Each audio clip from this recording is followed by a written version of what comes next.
யாரெல்லாம் புதிய கட்சி தொடங்கினார்களோ அவெல்லாம் நம்முடைய தலைவர்களை போட்டுத்தான் தொடங்க முடியும்.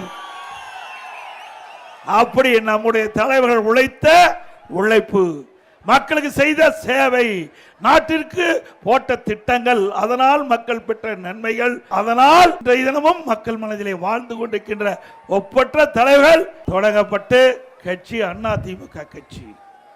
சில பேர் பேசுகிறார்கள், இன்றைக்கு அனைத்து இந்திய அண்ணா திராவிட முன்னேற்ற கழகம் இப்பொழுது யார் கையில் இருக்கிறது என்று கேட்கின்றார்கள். பாவம், அறியாமையின் காரணமாக பேசுவதாக நான் பார்க்கின்றேன். இது கூட தெரியாமல் ஒரு கட்சிக்கு தலைவராக இருக்கின்ற சொன்னால் அவரை நம்பி எப்படி தொண்டர்கள் இருப்பார்கள்? சிந்திச்சு பாருங்க. இவ்வளவு பேர் இருக்கிறீங்க, இவ்வளவு பேரோ அதிமுக தொண்டர்கள், நிர்வாகிகள், அனுதாபிகள். ஆகவே என்ன நடக்குது என்று தெரியாமல் சில பேர் சில கருத்துக்களை தன் இஷ்டம் போல் பேசி வருகிறார்கள்.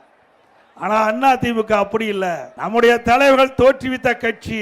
ஏழைகள், ஒடுக்கப்பட்டவர்கள், நசுக்கப்பட்டவர்கள், தாழ்த்தப்பட்ட மக்கள், அவர்களுக்காக எண்ணற்ற திட்டங்களை தீட்டி நடைமுறைப்படுத்தி அதன் மூலமாக ஏற்றம் பெற்ற கட்சி அதிமுக.